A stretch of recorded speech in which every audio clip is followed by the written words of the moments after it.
Hi everyone. मैं संजय कुमार। दोस्तों, मैं आप लोगों के लिए एक ही बहुत ही इम्पोर्टेंट टॉपिक लेके आया हूँ, इंटरनेशनल ऑर्गेनाइजेशन। ये ज़्यादातर आप कोई भी कॉम्पिटिटिव एग्ज़ाम देते हैं, एसएससी, बैंकिंग, रेलवे या अदर्स बैंकिंग, कोई भी, तो उसमें एक न एक क्वेश्चन इससे आ जाता है। तो आप लोग के लिए आज मैं बहुत ही इम्पोर्टेंट टॉपिक है, आप लोग इसको ध्यान से देखिए और एक नंबर हर आने वाले एग्ज़ाम में श्योर कीजिए, 1-2 नंबर। चलिए पर हम शुरू करते हैं। International organisation.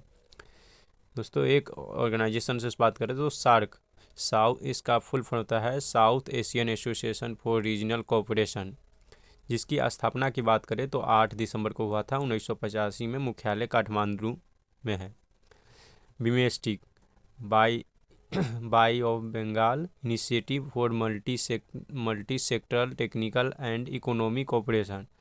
इसकी स्थापना हुई थी फ्रेंड्स 6 जून 1977 को। ASEAN, association of south Asian nation, इसका 8 अगस्त 1967 को हुआ था। एससीओ की बात करें तो संघाई कोऑपरेशन ऑर्गेनाइजेशन है फ्रेंड्स, जिसका 2001 में इसका हुआ था। और आगे आते हैं डीआरडीओ। फ्रेंड्स, वही डीआरडीओ जो हर एक दिन कुछ न कुछ अपने नए कारनामों के लिए न्यूज़पेपर के फ्रंट पे बने रहते हैं। Defence Research and Development Organisation. बहुत सारे एग्जाम में फ्रेंड्स ये पूछ देते हैं कि इसका फुल फॉर्म क्या है, तो आप लोग इसका फुल फॉर्म भी याद रखिए डीआरडीओ के। इसके अलावा जितने बता रहा हूँ ऑर्गेनाइजेशन सारे को, स्थापना इसका 1958 में हुआ था। मुख्यालय नई दिल्ली है। हमारे चाचा नेहरू यानी कि पंडित जवाहरलाल नेहरू ने के नेतृत्व में ये हुआ था। ISRO, Indian Space Research Organisation. Friends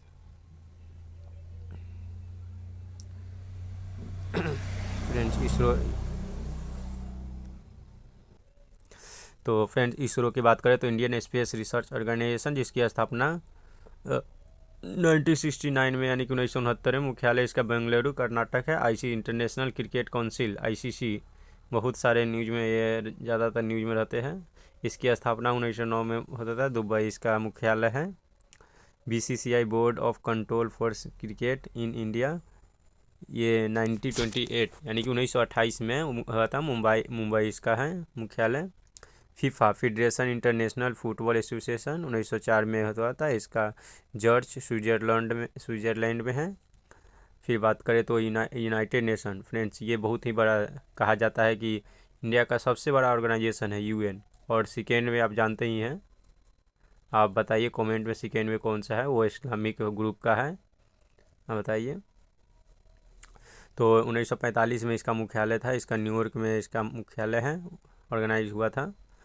UNESCO की बात करें इसी में तो फ्रेंड्स ये है UNESCO, United Nation Educational, Scientific and Cultural organisation.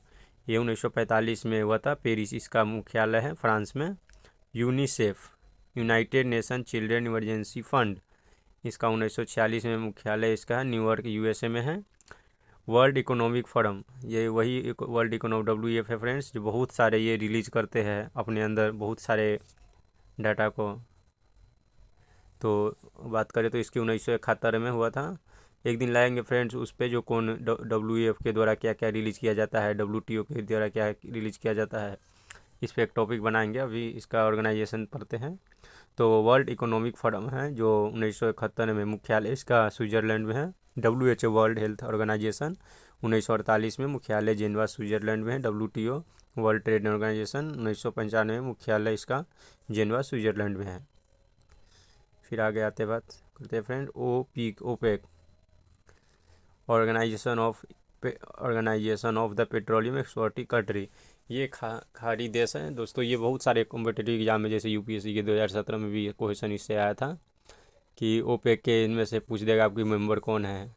तो फ्रेंड्स, आप इसको मेंबर भी याद रखिए। ऐसे मैं इस पर एक वीडियो लाऊंगा जिससे ओपेक की कंट्री या WTO बताया हूँ, जिसमें ऑर्गेनाइजेशन में कौन कौन क्या रिलीज़ करता है उस पर।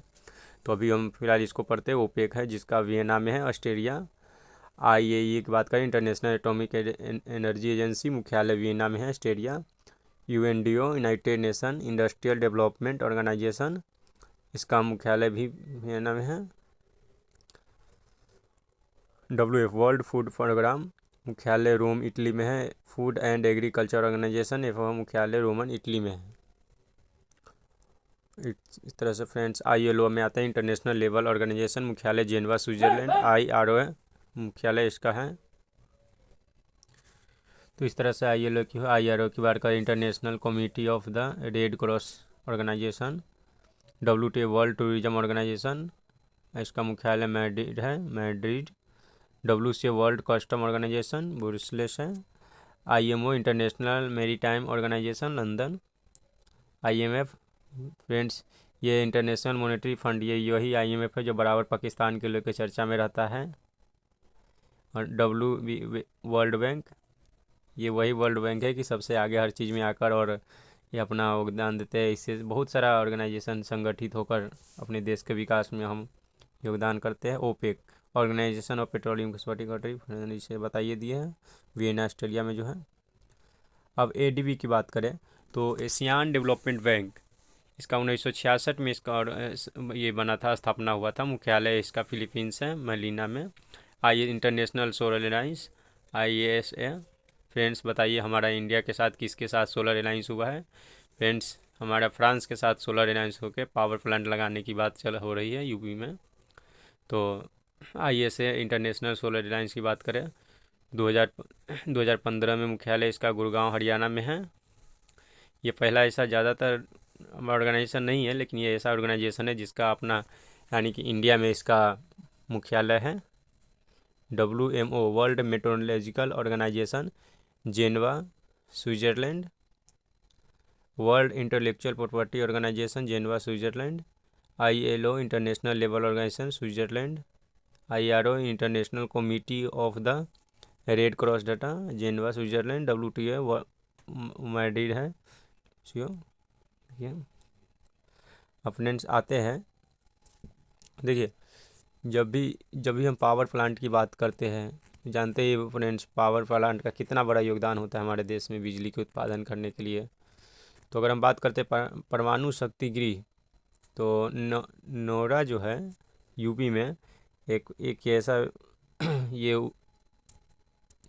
नोरा जो यूपी में है, रावल भट्टा जो राजस्थान में है, परमाणु शक्ति गृह। कारापाड़ा गुजरात, ये गुजरात में है। फ्रेंड्स कई बार एग्जाम में आ जाता है कि रावत भट्टा कहाँ पे है, तो राजस्थान में है। और नोरा वैल्यू का भी आ जाता है यूपी में। ये फ्रेंड्स बहुत इंपॉर्टेंट है, आप इसे ध्यान रखिए और आने वाले एग्ज़ाम में भूलिए नहीं, ताकि आपका 1 नंबर श्योर हो जाएगा। तारापुर बात करें तो महाराष्ट्र में, जो 1972 में भारत का पहला USA के सहयोग से, हाँ दोस्तों ये USA के सहयोग से कॉर्पोरेट से डेवलप किया गया था। तारापुर महाराष्ट्र में। कैगा कर्नाटक में है। ताप विद्युत गृह, अब ये फ्रेंड्स अभी बात जो की है बिजली के उत्पादन के लिए, तो ये शक्ति नगर जो है उत्तर प्रदेश में है, कोयला पे आधारित है। NTCP उत्तर प्रदेश में है। टांडा उत्तर प्रदेश में है। रिहंद नगर बीजापुर जो उत्तर प्रदेश में है। ऊंचहाड़ जो उत्तर प्रदेश में है। कल्हागांव बिहार जो उत्तर प्रदेश में है, बिहार में है। देखिए दोस्तों कोयला गृह में सब ज़्यादातर जो है ये उत्तर प्रदेश में ही है। बिहार में इसे बात करें तो जो अभी एग्ज़ाम देने जा रहे हैं BPSC का, वो याद रखें कहलगांव जो है बिहार में एक ऐसा ताप विद्युत है जो बिहार में है, कोयले पे आधारित। कैगा कर्नाटक में हो गया दोस्तों। फ्रेंड्स वो एडिट हो गया था, आपको इसमें देख लीजिए अच्छा से। शक्तिनगर NTCP है जो उत्तर प्रदेश में है। टंडा उत्तर प्रदेश में है। तालचर कन्हा उड़ीसा में है। बदरपुर जो दिल्ली में है। हाँ फ्रेंड्स एक दिल्ली में मात्र एक ऐसा है जो बदरपुर जो है वो दिल्ली में है। और विद्यानगर मध्य प्रदेश में है। सीपत 2 जो छत्तीसगढ़ में है। सिपदाही आंध्र प्रदेश में है। रिहंद नगर बीजापुर उत्तर प्रदेश में है। ऊंचाहार उत्तर प्रदेश में है। कल्हागांव बिहार में है। और तालचर थर्मल उड़ीसा में है। फरक्का पश्चिम बंगाल में है। कोरबा छत्तीसगढ़ में है। रामगंज जो आंध्र प्रदेश में है। इस प्रकार से ये हो गया फ्रेंड्स ताप विद्युत जो याद रखें, ज़्यादातर कंपटीशन में आपको आते रहते हैं।